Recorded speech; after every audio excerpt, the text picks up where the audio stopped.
There's so much confusion about positive thinking and motivation that I'd like to kind of share with you some ideas about what the real positive thinking is, what motivation is, what it will do, and what it won't do. Several years ago, I was on one of the national news programs. It was an absolutely magnificent experience. Man, I wish they'd show that sucker again. I sold a bunch of stuff. But the old boy that did the interview was really something else. He was so skeptical, he'd demand a bacteria count on the milk of human kindness.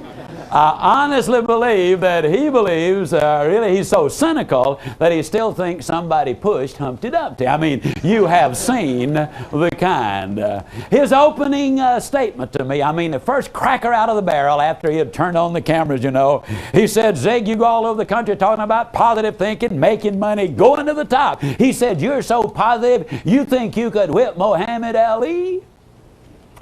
Well, folks, that's dumb, even though I fought in the ring 2 years. And it's a matter of record, just for your information, that the worst I ever finished was second. As a matter of fact, the only reason I quit was because of my hands. The referee kept stepping on them. No, I don't think I could whip Muhammad Ali. For that matter, I don't even think I could take your appendix out, sir, and have you live. But I tell you what, I'll bet you. I'll bet if you and I were on a desert island 1,000 miles from everybody else, and all of a sudden you said, "Oh, my siders," and I'd say, "Let me see." Put my hand on your side, it's burning up with fever. I'd say, "Man, you got appendicitis," but that's no big deal. I've been watching a lot of television recently, seen no less than a dozen doctor shows in the last month alone, and they were all specializing in appendectomies. I watched them real good. It is not a difficult operation. As a matter of fact, I brought me some good sharp knives with me, got some good powerful germ-killing medicines. And you know me, I'm so optimistic I'd go after Moby Dick in a rowboat and take the tartar sauce with me. Man, I believe we're going to be able to get them out of there. Now, I believe that you would prefer that I took that approach instead of looking at you and saying, "Man, you're going to die." And the reality is, ladies and gentlemen, that the first approach would give him an infinitely better chance of surviving than would the second one. But let me lay it on the line because this is so important. I get upset with these highly motivated, very sincere, completely in their own mind, honest individuals who will stand up and tell somebody else, "Man, with positive thinking, you can just do anything." And ladies and gentlemen, that simply is not so. How many of you recognize the name Magic Johnson? Can I see your hands? Okay. Magic Johnson is a highly motivated, very enthusiastic, extraordinarily skillful basketball player. He is 6 feet 9 inches, 245 pounds of highly skilled athlete. He's a positive thinker. He's highly motivated. He's really turned on. But I'm here to tell you that despite all of his success as a basketball player, I'm completely convinced that Magic Johnson would be a total and complete failure as a jockey. How many of you would agree with that assessment? All right. Refrigerator Perry just flat couldn't cut it in ballet. I mean, he just could not. Now, I'm a positive thinker. But if you were facing major surgery, I would not recommend me to perform the operation. No, I want to make it absolutely clear that positive thinking won't let you do anything, but it will let you do everything better than negative thinking will. Can you buy that idea? Would you agree that positive thinking won't let you do anything, but it will let you do everything better than negative thinking will? And my friend, that is good enough. Let me tell you what positive thinking will do. Positive thinking will permit you to use the qualities which you have. And when you use the qualities which you have, my friend, you can get the things in life that you really want. Motivation. What is motivation anyhow? Many times the media asks me the question. They say to me, "Zig, you go around and you're going to be talking to these people. You got this 4-hour seminar, and in this seminar, you're going to keep them all of that time. Let me ask you, are you going to get them excited? And I say, well, those folks are already excited, okay? You're going to get them excited even more so. And I said, yeah, they sure hope so. They bought a ticket and they want it to be a good investment. Okay, where will they be a month from now, a year from now? You know what they're really asking me? They are asking me, is motivation permanent? And the answer, ladies and gentlemen, emphatically not. Motivation is not permanent. But then neither is bathing, is it? But does that mean I'm opposed to bathing? Or does that mean I want to do it every day? I want to do it every day. And motivation is in exactly the same category. You need it every day of your life. Why? Because there's a lot of stinking thinking going around, and that's what messes your mind up. I want to show you what I believe motivation is. If you will look very carefully, you can see this grid, and you will notice, ladies and gentlemen, that it has a simple question: how many squares do you see? The average person immediately said, well, I see 16 squares there, and there are 16, but if you will look a little more carefully, you will see that the entire figure is a square, so that makes it 17. And then right in the very center, there's another square that makes it 18. But notice this, right here is another square that makes it 19. Here's another one that makes it 20. Here's another one that makes it 21. And here's another one that makes it 22. But follow me now, because right here is another square that makes it 23. Here is another one that's 24. Here is another one that's 25. And here is another one that brings it to 26. But watch this. Come across 3 and down 3 and across 3 and up, and there's one that makes it 27. Here's yet another one that's 28. Here is another one that's 29. And ladies and gentlemen, there is another one. That means there literally are 30 squares there. Now I want to ask you a question.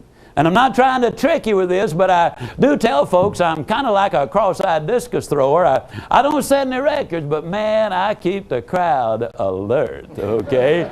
Here's the question. How many squares did I add after I drew the original figure? Anybody?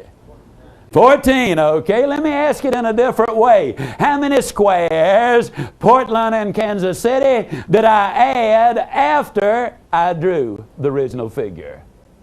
None, did I? Absolutely none. All I did was say, here's one, here's one, here's one, here's one, here's one, here's one. I just identified what is there. What is motivation? To motivate is to draw out or to pull out. People ask me, Ziglar, I'm going to listen to you through that seminar. What am I going to get out of it? And I have to be honest and say, not much. But let me tell you, friend, this seminar is going to get a lot out of you. You see, what we've done thus far is we have identified the qualities which you have inside of you. And the purpose now in helping you recognize those qualities and begin to develop those qualities, that's when things begin to happen. Motivation. So many people think that people who are motivated are always jumping up and down and whooping and shouting and hollering. A few years ago, I was speaking in Washington, D.C. I spoke to the National Council of Parents for Drug-Free Youth. It was a wonderful organization. Mrs. Reagan was there. Brooke Shields was there. She had done a commercial. I was the wind-up speaker that evening, and the audience was most appreciative and very responsive. They laughed at all of my jokes. Which is a sign of intelligence. They said nice things about me, you know, and so I went to bed, had a good night's sleep. Next morning I was down in the restaurant awaiting my turn to be seated. Now there were about a dozen people behind me, and the host had gone out to seat the couple in front of me, and so I was just standing there awaiting my turn. Now I don't know how you stand when you stand, but when I stand, I just stand. For example, I do not know how to stand motivated. So I just standing there, and these three ladies walked in who had been there the evening before. And when they were across the restaurant, they spotted me, and in whispers that you could only hear about 100, 150, 200 yards, one of them said, "There's our speaker from last night." Second one said, "Yes, and he is obviously a night person." Third one said, "He must be," said, "he sure don't look motivated to me." Now, folks like to say, I don't know how you stand when you stand, but when I stand, I just stand. I don't know how to stand motivated. I don't know whether they expected me to be standing there looking out at everybody and the rest of us, you know, grinning from here to here, maybe waving at them at the same time and jumping up and down while I'm doing it. That's motivation. That's insanity. That's what it is. Some of the most motivated people on the face of this earth are quiet people. They're not tub thumpers like we'd say down home, but when you get around them, you can feel the intensity of their excitement in what they are doing. That's what I'm talking about. Now, what we need to do is to have some motivation that really works. I'm confident that everybody here has noticed that when I do my talking, I do a lot of walking. And when I'm doing a lot of walking, I'm also doing an awful lot of looking. And I've been amazed at the youthfulness of this crowd here in Salt Lake City. Bunch of kids really is what we've got gathered together here today. I don't see anybody even old enough to know what I'm about to tell you. So I'll just have to tell you. When you get to be a certain age, there are physical and chemical changes which take place in the human body. And as you know, there's an awful lot of pollution out in the air. And when the pollution in the air gets together with the physical and chemical changes in the body, what happens is it destroys the strength of the lenses in your glasses. Maybe some of you are younger than I thought you were, older than I thought you were. Well, that happened to me. So I went down to see my good buddy Bob Bud Barker, the friendly optometrist, and Bob examined me for my new glasses. He wrote the prescription. He said, "Zig, see me next Tuesday." Well, the following Tuesday, I walked in to see my buddy Bob. He put these new bifocals on me, you know, and he did a couple of adjustments. Said, "Well, how do they feel?" I said, "They feel great." He said, "They look good too. You're on your way." Well, I headed for the front door, and as I stepped out the front door, I did a couple of adjustments, you know, as we always do. And my car is parked about 25 feet away, and I headed for my car.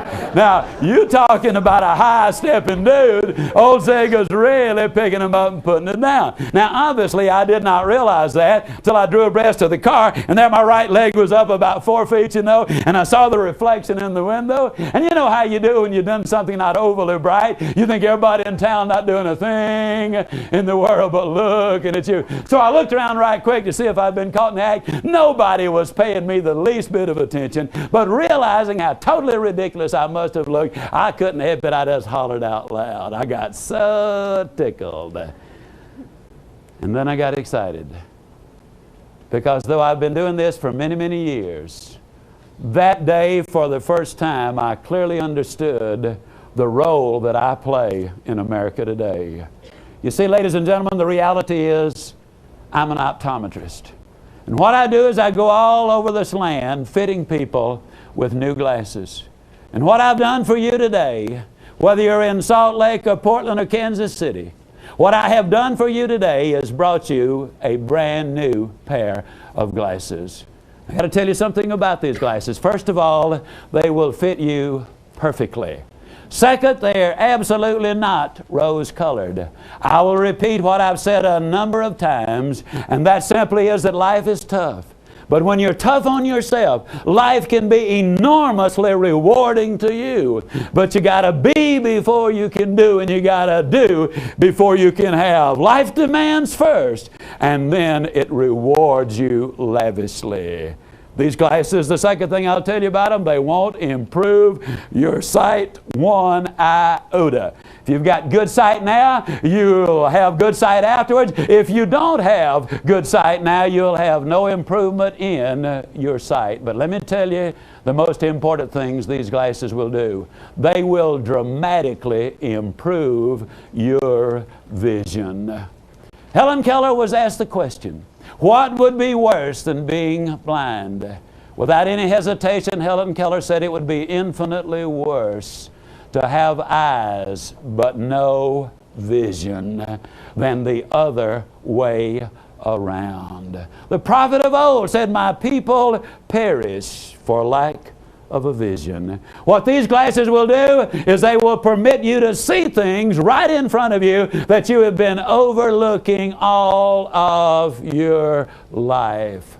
Forbes magazine did a study, or reported on a study. And in this they revealed that entrepreneurs invariably, in an incredibly high percentage of the cases, make their money after they have moved to a new location. Now wait a minute. Don't start packing your bag yet. What they discovered was this. Many of those people made their money when they moved from Salt Lake City to Portland. But others made their money when they moved from Portland to Salt Lake City. Some made their money when they moved from Kansas City to Chicago, but others made their money when they moved from Chicago to Kansas City. What they discovered was very simple. The location really is not the point. Opportunity, ladies and gentlemen, is where you are. Calvin Hunt, good friend of mine down in Victoria, Texas. Calvin is in the life insurance business. In 1982, you know, in the insurance industry, they had a recession. As most of you know, the media has accurately predicted 28 of the last 2 recessions. Well, Calvin Hunt said to me, Zig, in the insurance business today, when we have a recession, our business drops about 10%. I mean, it goes down that much. But 50% of all of the agents either quit or quit trying. Now he said, Zig, if you got 90% as much business and 50% as much competition, then doesn't it figure that your business ought to at least double? And I said, Calvin, that's the way I see it. He said, that's the way I see it too. That's exactly what happened. Now the side note is this. He sells insurance contracts where the premiums are $100,000, $200,000, $300,000 a year. The point I'm trying to make is the business is right here in front of us. Opportunity is right where you are, ladies and gentlemen. It is not in some faraway place with those strange sounding names. It is right here. And most people simply overlook it. Let me give you a very simple example of what I'm talking about. If you wear a wristwatch, whether you are in Portland or Salt Lake or Kansas City or wherever you are, if you wear a wristwatch, would you just hold up your hands, please?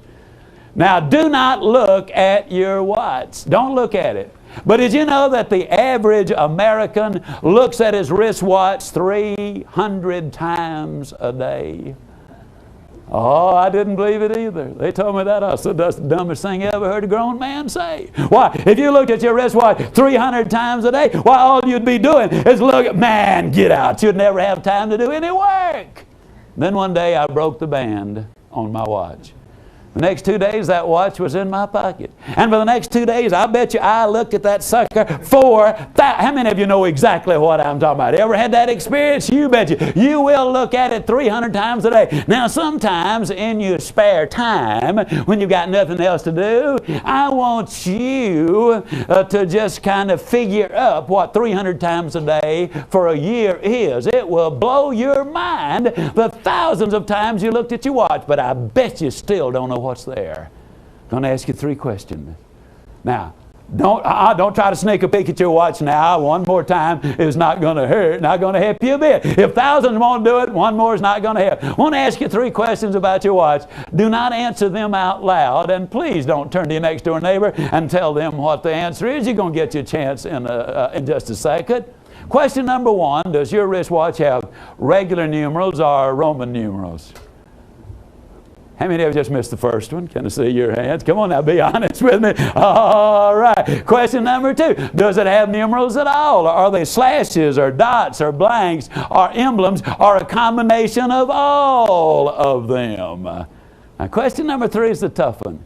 And the reason it is so tough is simply because it has 4 parts. And for the benefit of our educators, they are not multiple choice. First part of the question, what's at the 12 o'clock slot? Think it through. What's at the 3 o'clock slot? What's at the 6 o'clock slot? And what's at the 9 o'clock slot? Now that you've thought those answers through, I want you to carefully, as a matter of fact, maybe for the first time since you have owned your watch, I want you to very carefully look at your watch.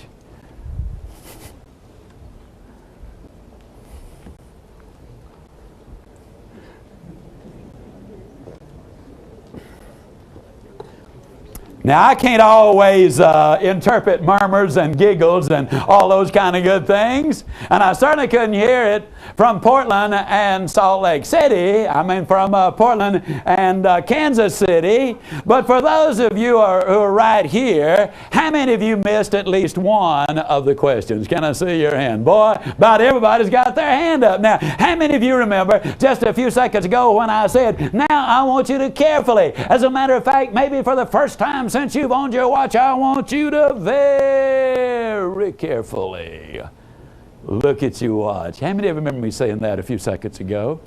Okay, what time is it? Truth is, ladies and gentlemen, we have eyes to see, but see not. We have ears to hear, but hear not. We have hands to feel, and we feel not. We've got everything there in front of us, opportunity galore, and if we cannot even identify what's on our watch, doesn't it make sense that we need to open our eyes, adjust these magnificent new glasses you're being fitted with, and look around you and see what is there? Yes, this pair of glasses will let you see opportunity. But they do a whole lot more than that. This pair of glasses, ladies and gentlemen, will give you the proper look at other people. And the reason that is so tremendously important is because we have more happiness or more misery because of relationships than any other single factor. Good relationships bring happiness. Poor relationships bring incredible misery. And the way you look at people is so important because you treat people like you see them, and the way you treat them determines what the relationship is going to be. This pair of glasses will let you see people properly. Andrew Carnegie was the first great industrialist that our society produced. At one time, he had 43 millionaires working for him. This was over 100 years ago. Now, 100 years ago, a millionaire was somebody with money. I mean, they were flat rich. A reporter heard of this phenomenal fact. He went to Mr. Carnegie and he said, Mr. Carnegie, how on earth did you manage to hire 43 millionaires? And Andrew Carnegie said, well, when I hired them, none of them were millionaires. Then the obvious question comes forth, and that question is, what on earth did you do to develop them to the degree that they became so valuable to you that you were able to pay them enough money that they became millionaires? And Andrew Carnegie taught us one of the most tremendous lessons that you will ever hear when he taught us this. He said, you develop people in precisely the same way you mine gold. When you go in a gold mine to mine the gold, you will move tons of dirt to find an ounce of gold. But you don't go in there looking for the dirt. You go in there looking for the gold. What a tremendous lesson there is in that. You see, ladies and gentlemen, I'm convinced that you were born to win. But in order to be the winner you were born to be, you got to plan to win, you got to prepare to win, and you got to expect to win. And what this pair of glasses will do, it will be to help you become the winner you were born to be, and work with and develop others and help them to become winners as well. About a year ago, University of Pittsburgh released a study. And in this study, which incidentally was published all over our country, it was published in the Dallas papers, and the local paper called me and they said, are you familiar with the Pittsburgh study? And I said, as a matter of fact, I am. It's not a new study. It's been done a dozen different times. They said, well, what do you think about it? And I said, well, of course, it's accurate. They said, you mean you believe it? I said, of course I believe it, because it's happened so many times. It's got to be truth. What the study showed was that in the business world, tall men and women do better than short men and women. Now, before any of you short folks start throwing rotten fruit at me, give me a chance to explain what I'm going to. But let me ask you the question to begin with. To begin with, you know beyond any doubt that the distance from your heel to your head has got nothing whatever to do with what's stored there. Now, you know that, don't you? The answer is yes. I'll help you with these tough ones, okay? There's no question about it. And yet it's an absolute fact that tall men and women do better than short men and women. Now, why? The answer is because of conditioning and because of prejudice. Let me see a show of hands from all three audiences. How many of you have ever been lost, I mean just flat lost, in a strange town? Would you mind holding up your hands, please? Okay. How many of you, when you got lost, saw some kids playing and you went over to the kids and you asked the question, how on earth do I get from here to there? How many of you have ever specifically had that experience? Okay. Now, everybody simultaneously, out loud, enthusiastically, which one of the kids did you ask? The tallest, the biggest. Why? Might have been the dumbest kid in town. He might have been lost too. But the reality is, you ask the tallest and the biggest one because of conditioning and prejudice from birth in our society. We use an entirely different vocabulary on the tiny baby and the petite child as versus from the larger baby or the larger child. The vocabulary is totally different. How many times have I done it and heard it done, my, what a fine looking young man, or what a fine looking young lady. But what about Shorty? Oh, isn't she cute? The truth is there are not many, quote, cute CEOs or bank presidents or college presidents. I noticed something with enormous excitement. When you started giving me these qualities, I did not hear a single one of you say, I want somebody who is 6 feet 1 inches tall, or I want somebody who is handsome or beautiful. What you did say is, I want somebody with the qualities that will make a difference in my organization. These are the things that you identified, and rightly so. These are the things we can do something about. So how do we handle?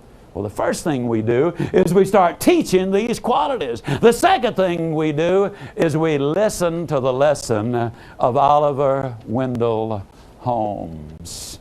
Oliver Wendell Holmes was an absolutely remarkable man. He was a brilliant inventor, outstanding jurist, remarkable writer, 5 feet tall. One day somebody asked him, Judge Holmes, how does it feel to always be in the company of men and women who are so much bigger and taller than you are? And Judge Holmes had a tremendous sense of humor, which is one of the qualities you identified as being important in a person's life.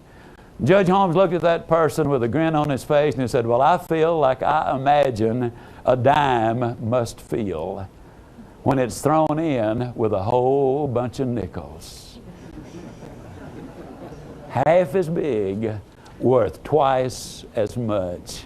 Let me tell you what gives people value.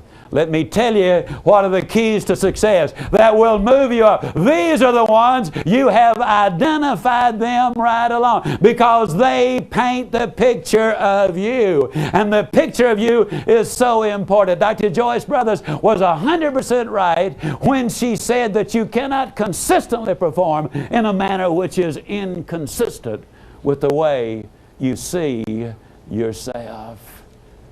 Ben Hooper could tell you about that.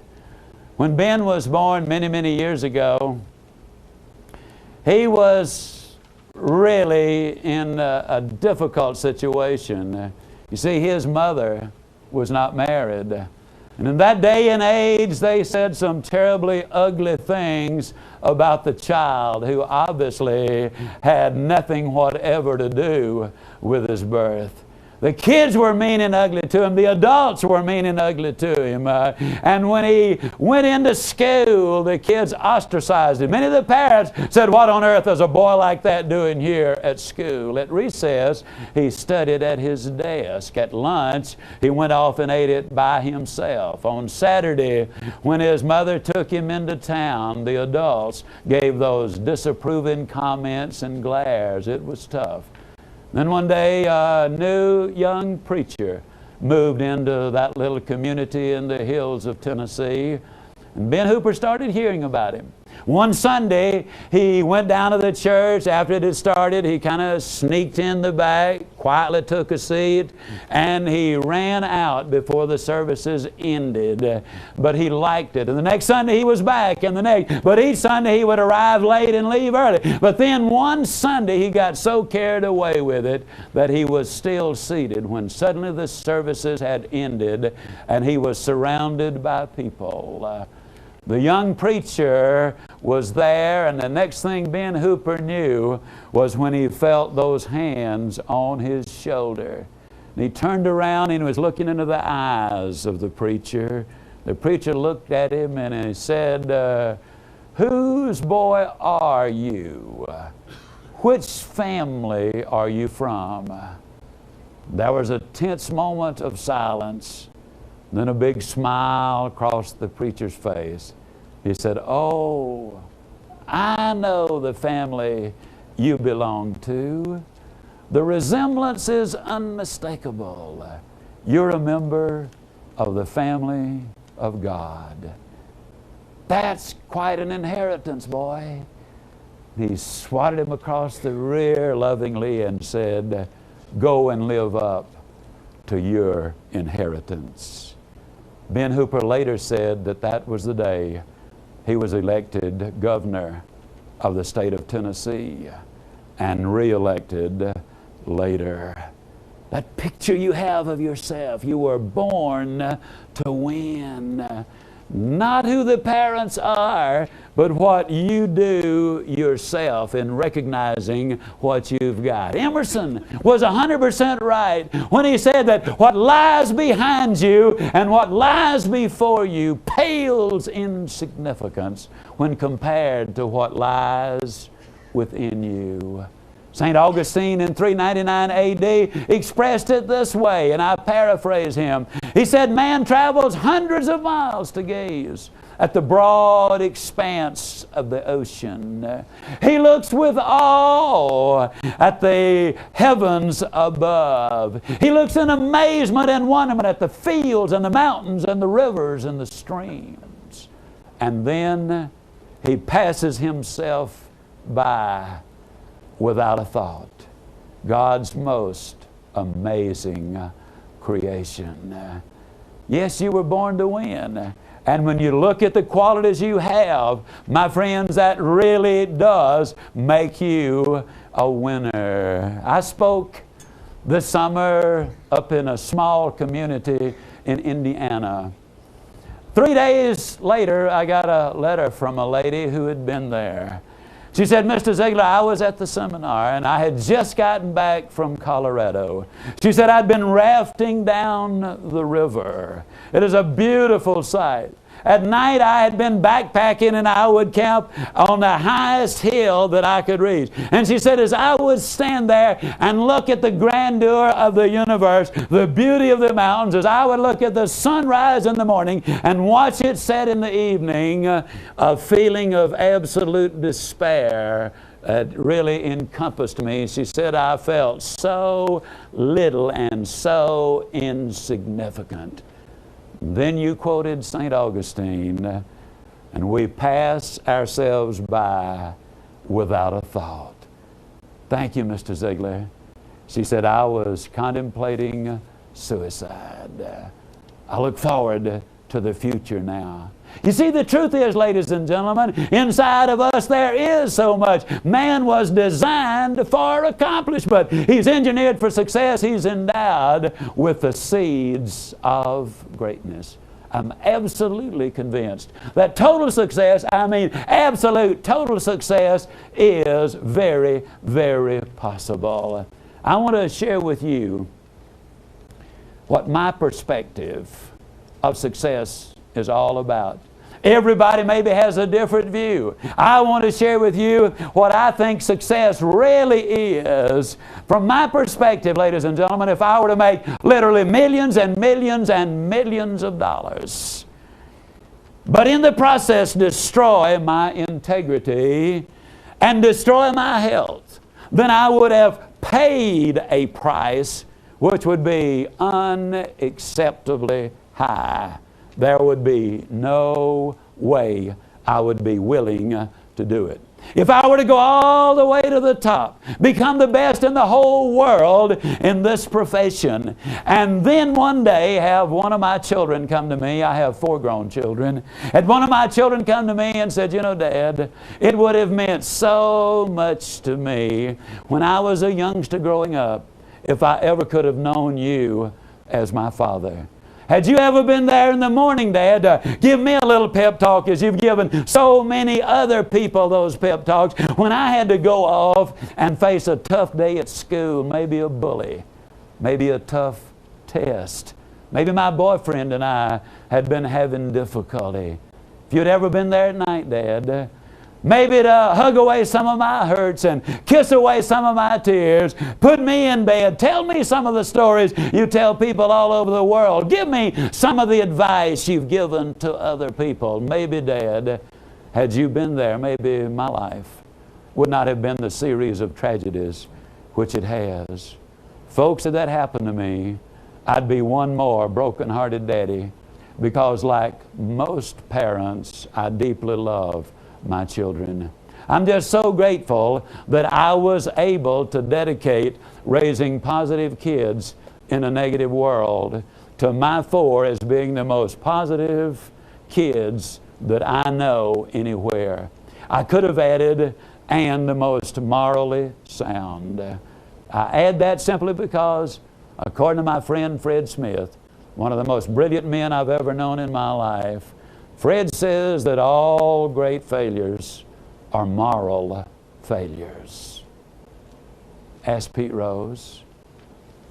Ask Ivan Boesky. Ask Richard Nixon. Ask Jimmy Baker.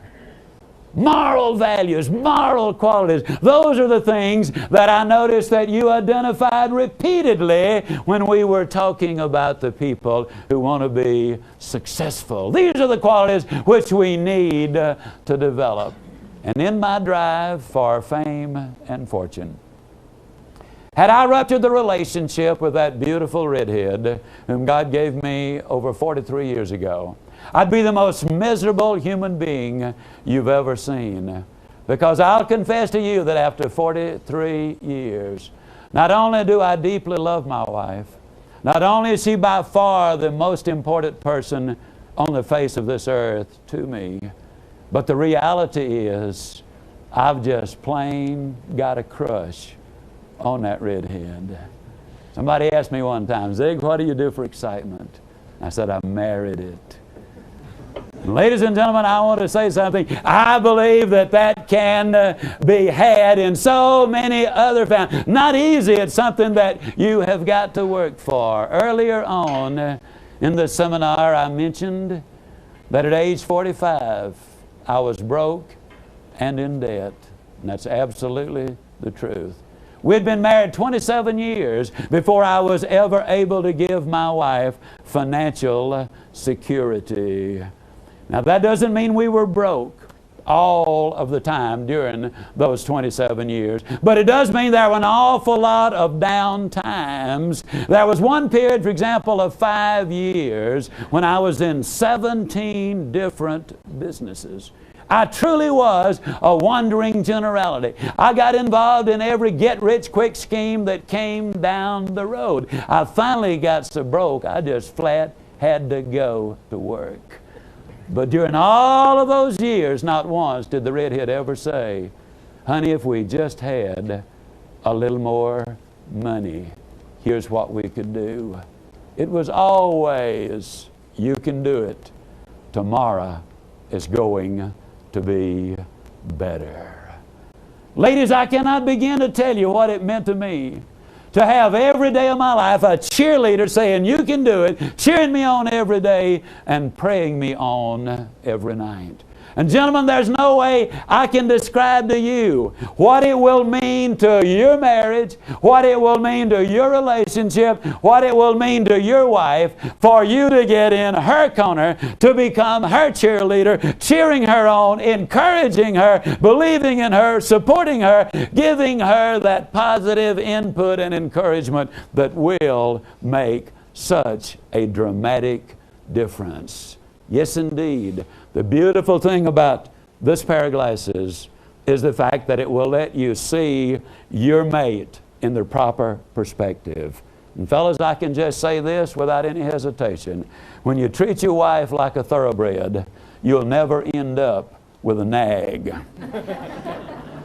And ladies, I can say this to you, that when you treat your husband like a champ, you will never end up with a chump. But I also will say this to you, that you got to see them like a champ, you got to see them like a thoroughbred before you treat them that way. And that's the purpose of this pair of glasses. Now, how are you going to do all of those things?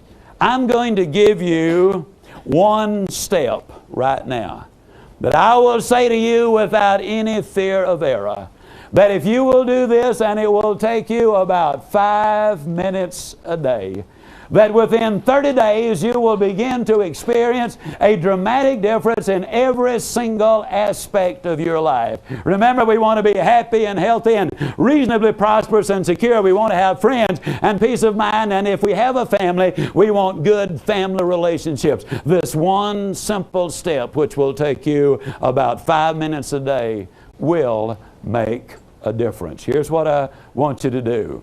Tonight when you get home, I want you to take the list of qualities which you have written down. And you can add a number of other qualities which you also have.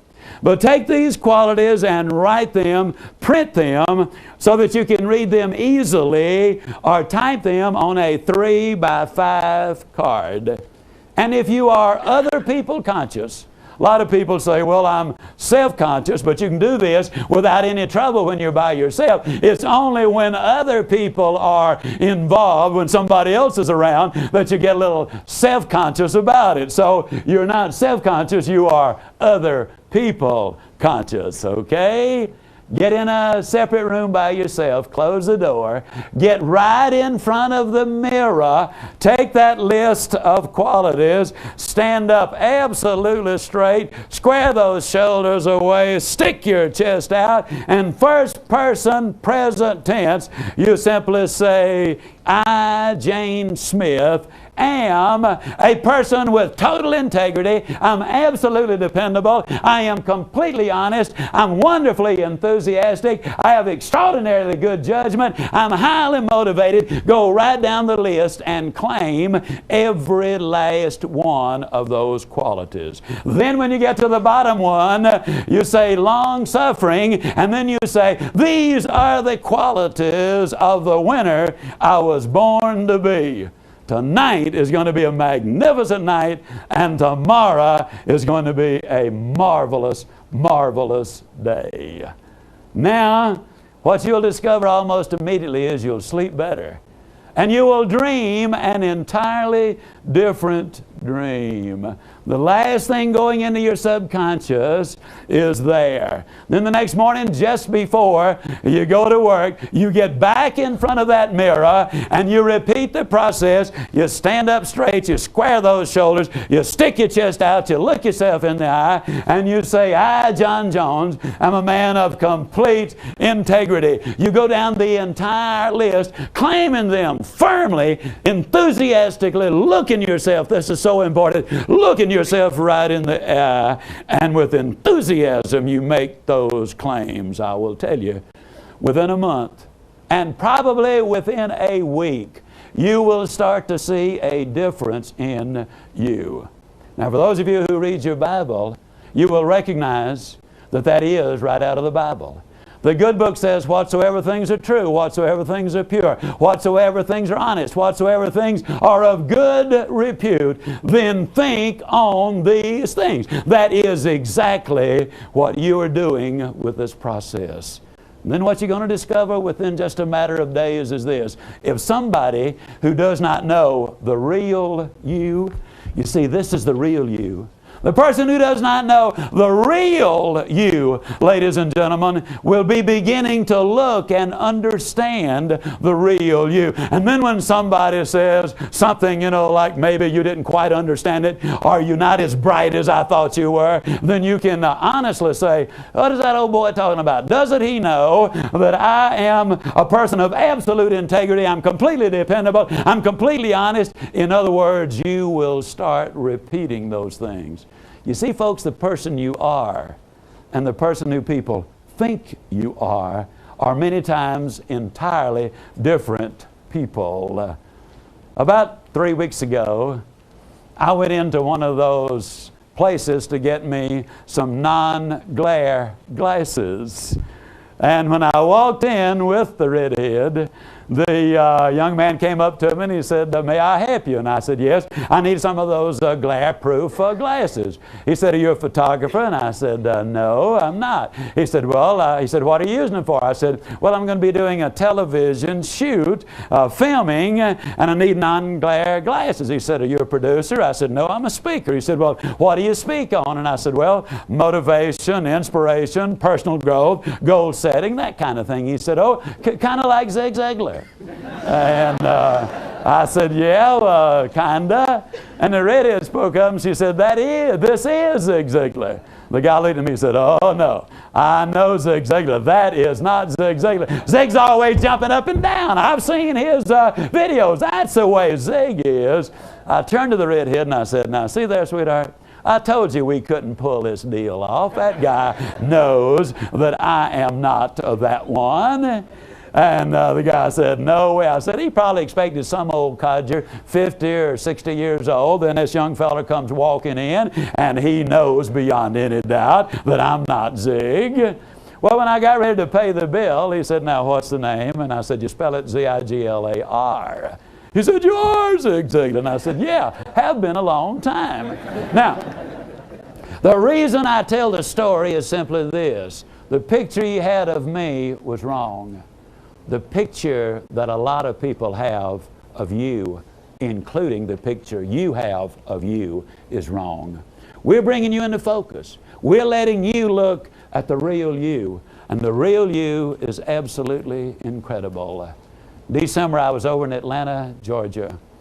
When the seminar was over, a lady seated in the second row along with her husband came up to me. She said, Mr. Ziglar, my name is Jan McBaron. This is my husband, Duke. I'm the one who wrote you the letter. And I said, yes, Jan, it's a delight to meet you. She said, I just wanted to elaborate on what I said in the letter. She said, like you, I weighed well over 200 pounds for a long time. And as you can see, I am no longer overweight. And obviously it was true, she was not. She said, unlike you, I smoked from 2 to 3 packs of cigarettes a day, and I no longer smoke. She said, I really drank a little too much, and I no longer drank. My self-image was absolutely at rock bottom. I'd been a nurse for 8 years, and I loved being a nurse. But I started hearing you when you said, if you don't like who you are and where you are, don't worry about it. You're not stuck with who you are and where you are. You can grow. You can change. I heard you when you said it would be tough, but that the rewards would be absolutely magnificent. I heard you say that when you're tough on yourself, life is going to be wonderfully better to you. I heard you when you quoted Dr. Joyce Brothers that you cannot consistently perform in a manner which is inconsistent with the way you see yourself. I heard you when you said that repetition is the mother of learning, the father of action, and the architect of accomplishment. I listened carefully. Let me reintroduce myself, Mr. Ziglar. I'm Jan McBaron, MD. I'm one of 6 women in America who has their specialty in bariatrics, weight management, weight control. She said, I worked my way through medical school as a full-time nurse. And oh yeah, Mr. Ziglar, I like me lots better. Thank you very much. Folks, you're not stuck with where you are. You can grow. You can change. If I were, at this moment, to say to you there is a course available which will teach you specifically how to develop all of those qualities, I dare say many of you in your own mind would say, I would give thousands and thousands and thousands of dollars for it. Well, ladies and gentlemen, at age 45, I was broke and in debt. The last 18 years, I've spent an average of 2 hours a day in developing the concepts and the ideas. We present them to you in a course. The title of it is How to Stay Motivated. This particular course has 12 cassettes. And what we've done is we've extended their length. Each one of them is 90 minutes in length. That's 8